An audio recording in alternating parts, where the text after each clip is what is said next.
Welcome to Three and Out with Jason and Kevin. I am Jason. That is Kevin. We are brought to you by CincyJungle.com, SB Nation's Cincinnati Bengals site, and we are on the Orange and Black Insider on YouTube, and we are now a proud member of Believe in Cincy, a member of Believe Sports Network of shows on the audio side.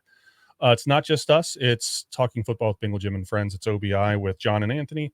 It's Matt and Willie No Ball with Matt, the coach, and Willie Letts. So a lot of great content, typically stuff every single day, even when we're in the middle of the bummer month of June. Yeah, we're trying June entering July. Yeah, it sucks. This is the worst period of time for any NFL fan. There's just nothing. It's mandatory mini camp's over. Training camp, I think, starts in late July. Is that right? Sounds right.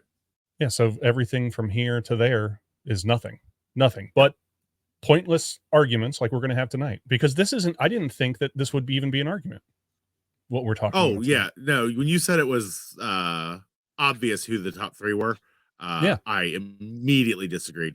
We did that thing we do where we started to debate it, and then we realized this is a podcast. Stop talking. So just we stop talking. We'll talk about it. We're not friends anymore. We're content creators, is what we are. Yeah. So yeah, exactly. We don't get to have here conversations. So what we're talking about tonight is who belongs on the Bengals Mount Rushmore. So four big names. And when I talked to you about this, my original thought there's three of them that are locks, and then the one of them is a debate. But my three were Paul Brown, Anthony Munoz, and Ken Riley. Yeah. And I thought that you were just going to be, yes, those are the three, and then we'll debate on the one left. But that's not how you see it. So how do you see it? Paul Brown is out of the question. I don't like that he's in the Ring of Honor. I think it's weird. He is the owner of the team. He is not a player. I know. It's just that simple. Like, okay. I mean, that's never been like the nature of Rings of Honor before. I know, but I think they literally jerseys. Like, there's a jersey up there on most Rings of Honor, and it's like, it was jersey number 13 played. Like, okay. I just think I understand what you're saying. I've never been a fan of, like, it was Paul Brown Stadium for a while. It's his team. He's the one who made it. Like, those kind of honors are reserved for the players. Okay. In my opinion, not for the owners, not for the billionaires who own the team. And that's not me like crapping on Paul Brown, but it feels weird that he's just this auto include. Even though he never put on a jersey for the Bengals. He was the owner. He was the coach, but I would he was out of the equation. Okay. I put him in there because he's on the Ring of Honor, but not only is he a player and a coach, but he's like a football innovator. I mean, he was the first one to put, microphones, or not microphones, but like a receiver in the helmet so he could talk to the quarterback. And, he and the offense coordinator kind of developed the no huddle offense, or I'm sorry, he and the head coach, he and the head coach. Kind of developed this no huddle. He's a football innovator. But if you want to keep this to Mount Rushmore of being players, I am willing to omit Paul Brown just to keep it at players, if that is what you want to do. That's my logic. And I'll give you the second reason why, and then we can move forward. It's because if you're on the Mount Rushmore of a team, if you're one of the top four of a team, you should, in theory, be able to be supplanted. For example, in a minute, I'm going to argue that Ken Anderson should be the quarterback representative on Mount Rushmore. Okay. Joe Burrow, in theory, will surpass him. If he brings us a Super Bowl, bye-bye Ken Anderson, Joe Burrow is now on the Mount Rushmore. Okay. It's almost just nostalgia that puts Paul Brown on, not saying like he didn't like create a lot, but it's just not, nostalgia is not the right word, but it's more heart than it is logic that we just we have to include him in everything. And if that's the case, then it should just be the top three players, and then just on the sidebar. Oh, and then Paul Brown was there too. All right, I understand what you're saying. Let's do a 4-player only then Mount Rushmore. So I think we can both agree then that Anthony Munoz and Ken Riley belong there. I do not. I am not 100% on Ken Riley. Okay. All right. Yeah. Let's start with Anthony Munoz. I'm going to make this. Anthony Munoz is 100% on Mount Rushmore. Yes. Okay. He is the best tackle who's ever played the sport. He is a continuing representative of Bengal Nation, absolutely, he has the leftmost spot on Mount Rushmore. Okay, so we can agree that Anthony Munoz belongs on Mount Rushmore for the Cincinnati Bengals. He'll go there on the far left spot. Then we got to start. This is going to be so much more difficult than I thought. I figured at least we'll get two, but if you're to me, I'm not saying Ken Riley's out. I'm saying it's a debate. Okay. All right. So for me, Ken Riley's the next spot, and it's a lock. But I want to know why he's not a lock for you. Because it depends on what we're doing as far as the Mount Rushmore is concerned. Is Mount Rushmore, is it entirely based on skill? Because if so, I think that's boring. I think it has to be based on many different things. It has to be based on when you think of the Bengals, who do you think of? Who represented certain eras, certain teams when they were the best or when they were the worst?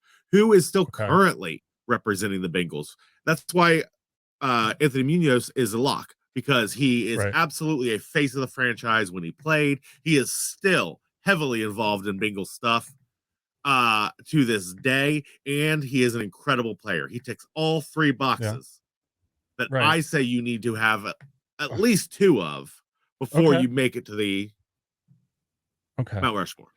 So and I just don't think Ken Riley does. I don't think a lot of people remembered who Ken Riley was, if I'm being honest, till the whole push to get him in the Hall of Fame. And I think he only made it the Hall of Fame, not saying he wasn't deserving, because he was for a very long time and he was overlooked. He got in because he died. Well, what I was going to say was I disagree. I disagree completely with that. Ken Riley has belonged in the Hall of Fame since I think he belonged. Right. Yes. But he should have been in long before he died. He's not involved with the team because he's dead. But he wasn't involved with the team before he died. Right. But here's what I want to say. I want to say, sure. He played from 1969 to 1983, all with the Bengals. Okay. So what is that? What are you talking? 69, 14 years. 14 years. And he has been out of football, professional football, since I've been alive, which is 40 years. And he is still 5th overall in the NFL in interceptions, career interceptions, which is just, in 30 years, no one got up there. So it's Paul Krause, Emlyn Tunnel, Rod Woodson, Night Train Lane, Ken Riley. Everybody, behind him, Ed Reed, Ronnie Lott. Ed Reed's one of the best safeties I've ever seen play, period. Dick LeBeau's behind him, Emmett Tom. There's so many guys in the Hall of Fame behind him. But because of that, he's been in the top 5 for 40 years and hasn't been able to get out. And now it's more of a passing league now than it even was when he played. I think he has to be there. He has to be there because of the statistics that he had, that he put up 40 years ago that still stand today. Okay. That's my opinion. I get it. And I just don't think it should be an auto include. Let's table this for now. I think he's going to end up being on there. But let me pitch you who I think absolutely must be on Mount Rushmore. And it's Chad Johnson. So I agree with you, I think. My whole thing with this Mount Rushmore was it was going to be Paul Brown, it was going to be Anthony Munoz, it was going to be Ken Riley, and then the 4th spot I wasn't sure. And I thought, maybe you were trying to find all the oldest possible Bengals that you could think of. No. So that this was the least relatable Mount Rushmore of all time. No. Oh, okay. And I thought to myself, like, who should have that? Should it be a quarterback? Should it be somebody? But then when you said, who do you think of when you think of the Cincinnati Bengals? Yes. And when I think of the Cincinnati Bengals, I think of maybe the greatest ambassador in Bengals history, who's Chad Johnson. Yep. He's also maybe still the best wide receiver statistically we've ever had. As far as like yards. I mean, I think he still holds all the. I know he holds the all-time yards record. Yeah. But he, So I'm going to agree, just because of what he did for. Not only was he great on the field, as far as like statistics, but he brought like a flair and an attention to Cincinnati that we've never had, at least since we've been fans, because we went through the 90s when they were terrible. But he brought this like flair, he brought this media attention, and it was good media attention. For a long time, it was great media attention. He put Cincinnati on the map. We were in Sports Center commercials. You know what I mean? Carson Palmer said like 10 words, I think, the entire time he was in Cincinnati, and 3 of them were two of them were trade me. Yeah. You know what I'm Yeah. saying? And that's Carson Palmer was the quarterback, but Chad Johnson was the team, as far at least as far as the right. media and the nation was concerned. And that speaks volumes because of what his personality was. Sure. And just how much we all loved him. Yeah. And he does still lead the Bengals in, I think, every single major receiving category. I don't think he will forever. No. I don't think he has the numbers to put him in the NFL Hall of Fame because there's a backlog at wide receiver. Yes. And he's just not there, but he belongs in the Ring of Honor where he is. And I will agree with you, Chad Johnson. If that's your must-have, I can absolutely agree. Chad Johnson. So now we have Anthony Munoz, Chad Johnson. We got two. Okay, we got two. Now, Riley, maybe. Here's the question. Okay. Are we forced to include a quarterback? I don't know. That's really difficult. I know, but who? Do we agree if we have to have one, it's Ken Anderson? Not automatically. We could talk about it for a minute. Okay, talk to me about it, because I would say it's Ken Anderson. Who do you think it is? I don't know. I can't. I don't know. I would say that it probably should be Ken Anderson. Ken Anderson. He does hold the most yards. Andy Dalton has the majority of the passing records for the Bengals, but to say it should be Andy Dalton would be idiotic. Yeah. Nothing against Dalton. He overachieved I love while he was here. I love the guy, but he's not, that's not him. He has a little plaque in the display area in front of. Yeah, I like the scale model. The scale model of like the Bengals Mount Rushmore. When you go into the room and like outside on the wall, there's just his name's Andy Dalton. Someone scratched it into the wall. It's not a plaque. Someone scratched it there, and we're just not going to remove it. No, yeah, he does respect. Ken Anderson for the Bengals. Yeah, he leads them in your 32,838 yards, 197 touchdowns, 160 interceptions. Took him to a Super Bowl. He was the only Bengals player who was MVP. Yep, I think, right? So sounds right, but I'm not certain.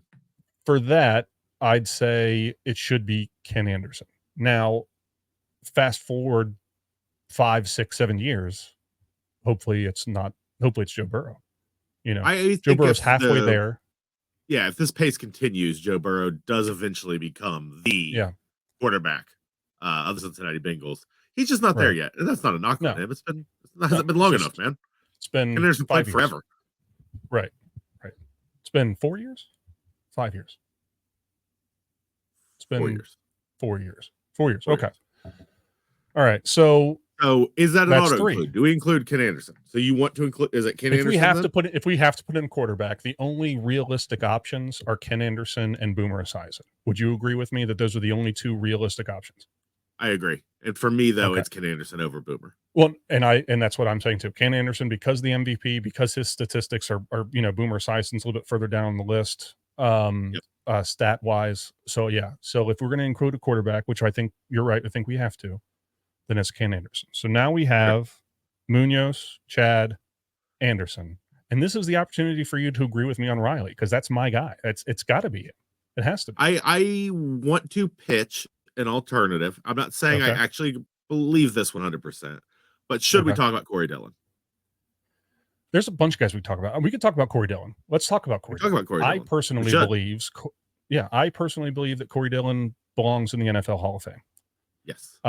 He has a Super Bowl, not with the Bengals, but he has a Super Bowl. He has 8,061 yards. 45 touchdowns. And this is just with the Bengals. Corey Dillon has crazy stats. Imagine if Corey Dillon had been on like a better team. Oh yeah. Yeah. You know what I mean? He comes to Cincinnati in 1997. Let's say that he landed where, I don't know, anywhere. Who was a team that was great in the 90s? Pittsburgh with Cordell Stewart. He's amazing there. You know what I mean? He's already in the Hall of Fame. Yep. But yeah, I think he belongs to the Hall of Fame. I think he'll probably get on the Ring of Honor this year.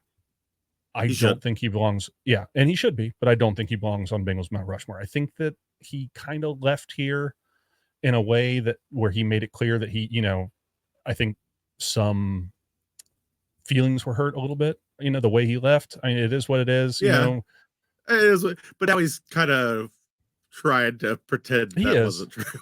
He is. But for me, he's trying really, really hard to pretend that none of that ever happened.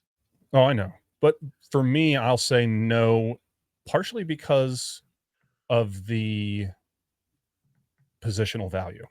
I don't think that I want to put a running back in there. If you Okay, want but to, okay, and I'm not. I think you're convincing me. But as far as okay, positional value is concerned, if we're talking the Mount Rushmore, that is yeah, across the decades. That I know, is a I know. very It's recent not thing as just far as now, positional value is concerned. right? Running back I agree, touches the ball second only to the quarterback. right? And as far as value is concerned, he was incredibly valuable He when was he played.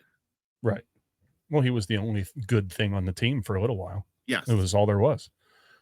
But I want to throw out two alternates actually Okay. for you. If we're not going to talk about Ken Riley in there and we want to continue, I have two guys that I believe in, Andrew Whitworth and Willie Anderson. Both of them big Bengals guys. Andrew Whitworth is probably going to be in the Hall of Fame one day. Willie Anderson should be in the Hall of Fame. Willie Anderson's maybe the greatest right tackle through the decade of the 90s. Andrew Whitworth might be the best left tackle we've had. No, oh God, I just said that. No, we can't put Andrew Whitworth on there Yeah, because Anthony we Munoz can't. is on there. But what about Willie Willie? Anderson's interesting. Okay. Willie Anderson's interesting, but are we doing two tackles? And I don't also, know. No defensive players. well, okay, because this you have Ken Riley, and I have just written down here is the name Tim Crumry, who Okay, I sure. do think needs to be mentioned, I if think he only should be too. for posterity. I don't know if he necessarily makes the top four, but I felt the need deeply to mention him. My mother would be very upset with me if I didn't. She loved Tim Crumry. Yeah. There are guys that we have to mention, I think, in this conversation, like, similar to Tim Crumry. But like, Ken Riley, Tim Crumry, some of these great defensive players. I just I don't think we could do two offensive tackles and leave out defense completely. I just No, I I just don't think don't. we That's can. the issue. And I don't think we can do four offensive players either. So if we're going to stick with Anthony Munoz because he's probably the greatest left Got tackle to. of all time, and we're going to stick with Chad because you and I both agree he probably represents the Bengals in 2024 better than any former player. Would you agree with that? Yes. And then we're 100%. going to stick with Ken Anderson because you got to put a quarterback in. He was an MVP, took him to a Super Bowl. He holds the most passing yards. So I'm fine with all three of those. I don't think we can skip defense. I think we have to go defense. Now, you mentioned Tim Crumry. And if we're going defense, then yeah, go ahead. Well, you mentioned Tim Crumry. We know where Ken Riley is. There's other guys. I mean, Carlos Dunlap was here for a long, long time, was a menace to quarterbacks for a long time. I don't know if you want to consider that to be, you know what I mean? Probably not. Probably not. In my heart, if I'm going that direction, I'm going Geno Atkins. If I'm going Gino, that yeah, direction, but I'm not suggesting he makes the top four. right. My So, personal top four, and that's like in my heart, and that's he might, yeah. because I loved Geno Atkins. But See, and that's another name that I'm disappointed in myself that I didn't even think about. Geno sure, Atkins isn't eligible for the Hall of Fame, and when he is, he should get in. He should be a lock. As a I know, defensive but I don't know tackle, if he will. interior pass rusher, well, because of where he played, but 75 and a half sacks for a deep interior pass rusher is insane. I mean, if Yeah, Aaron Donald doesn't play football and plays basketball or whatever, everyone talks about Geno Atkins more than, you know what I'm saying? And that's we the could. guy everyone talks about. Yeah, Um, but 75 and a half sacks at defensive tackle is just so crazy. I mean, there's no other way to say it. it is wild.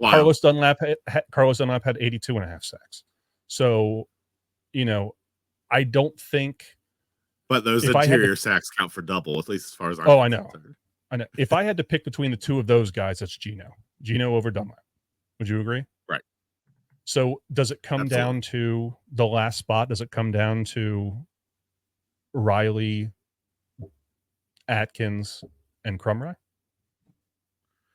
I don't think Tim Crumry, for me, is 100% in the conversation. Okay. I think it's probably Riley. Okay. We started there. I think we're going to end there. My heart wants to put Geno Atkins in. Right. I get that. But I think get it's that. probably Ken Riley. I think it's probably Ken Riley. Where are you at right now? I think it's probably Ken. Well, I think it's Ken Riley over anybody because I came in with him as a lock. But the 65 interceptions, a record that's a top 5 record that stood for 40 years in a Sure. league now that passes more now than it ever did back then, I think is just too much to overlook. It's a shame that there's not 5 heads on Mount Rushmore, the real one, because I'm very upset that not only did I forget about Geno Atkins for a minute, but he's not on there because that's I know. such an insane stat for an interior defensive tackle to have. So okay. I think I know the answer, but Okay. we're at 21 minutes and 42 seconds. Yeah. We got 5 minutes to fill here. Yep. Does Ken Anderson have to be on of the 4? Know. Do we have to have a quarterback to represent? I think I know the answer. I think we do. I think the answer is we do. I think we do, especially because the MVP thing. Especially because the MVP thing. Okay. Yep. Okay. Yep. This is always going to be hard. There's always going to be players we were going to leave out. Yep.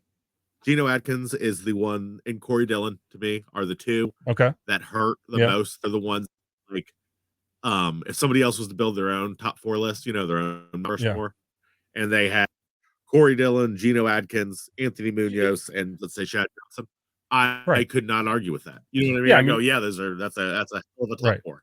That would be, if someone said, yeah, I put Geno on mine, I took Ken Anderson out. I understand it. I don't agree with it personally, but I understand it. I could understand the argument for it. I think we have to have a quarterback in there, and I think Riley deserves to be in there just because the record that stood so long. If let's say there's going to be a 5th phase, let's say you find out next year that Mount Rushmore is going to be reopened and they're going to carve whoever's facing it. I don't know. Mine. And we get to reopen this discussion for one more guy. Who is it? Yeah. If you have to choose between Corey Dillon and Geno Atkins. It's Geno Atkins. Yeah. Me too. That's what I would say. Me too over Corey Dillon. Yeah. But again, if it were up to me, it would be the least relatable 2024 Bengals Mount Rushmore, because it would be Paul Brown, it would be Anthony Munoz, it would be Ken Riley, and it would be Ken Anderson. And that's it. It would be the 1988 Super Bowl team that you and I didn't even were old enough to pay attention to. That's what it would be. Yeah, but, I mean, it was in theory, I was probably in the room when it was playing. Oh, I know I was. I remember 3 years old. Yeah, I remember the excitement, but I was 6 and I just wasn't into it. You know what I mean? Yeah. But yeah, I think taking Paul Brown off as a philosophical change, not because he doesn't deserve to be recognized, but as a philosophical change that we're going with players only, open the door a little bit for me, because in the old way with Paul Brown on there, there's no room for Chad, and there's no better person. There's no better ambassador for this team than Chad. And I mean, I could see, I don't know how old he is now, Chad. I mean, he's a little bit older than me, I think. Maybe in his mid-40s, you think? I'd say 40-ish. I don't know. Yeah, 40-ish. I don't really know, but he's going to be, I could see this, 20 years from now on Twitter or whatever we have then, doing the same stuff. You know what I mean? Rule of the Jungle, Chad Johnson. He's, you know what I mean? It's going to be a guy for us forever, just like Anthony Munoz is. Just like Corey Dillon's trying to be now that he wants to be recognized. You know what I mean? And that's what's this will be the last thing that I think we're about to wrap it. But that is what separated me, the way Corey Dillon left when we were asking, if it was one more, would it be Corey Dillon or Geno Atkins?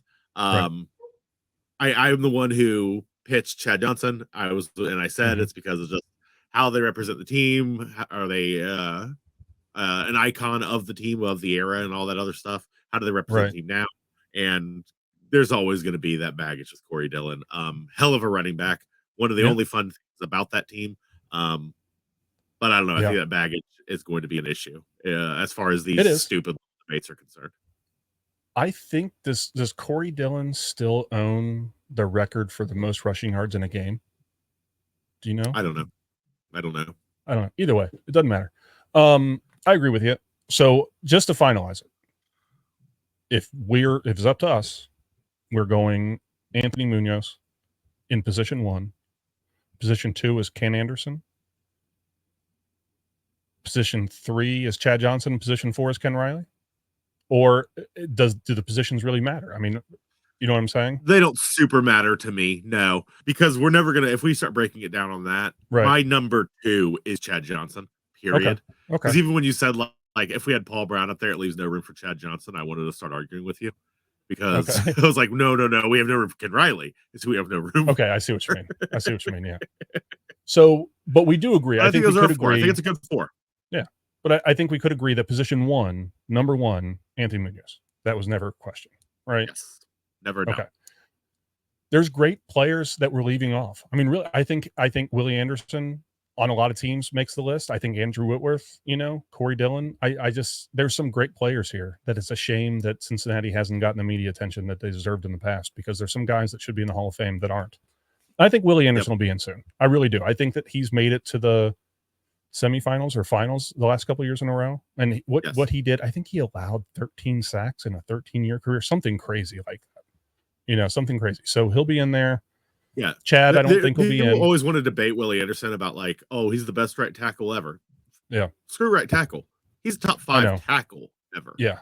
Oh, I know. I absolutely agree. He's one of the greatest ever to do it. Corey Dillon, I think, should be in the Hall of Fame. I don't know if he ever will be. Chad Johnson won't be. But he lives in a place here in Cincinnati. He's, I'm not going to mention it. Like, you have the Big Red Machine is like iconic in Cincinnati, if you're a baseball guy. And that's where Chad is on the level of Big Red Machine, like mythic hero kind of guy. Yes. All right. So, thank you for tuning in. Again, we are on YouTube. We're on the Orange and Black Insider. And then on the audio side only for the podcasts, we are on the Believe Network. Our channel is called Believe in Cincy. Update your RSS feeds. And it's not just us. It's Anthony and John over at OBI. It's Bengal Jim and Friends. And it's Matt and Willie, No Ball. So good stuff every day. Check us out. Kevin, you got anything else? Get in the comments on YouTube. Tell us your own personal top 4. Argue with us. It'll be fun. Yeah, I'm fully expecting us to be called idiots. So that's fine. All right. Who day?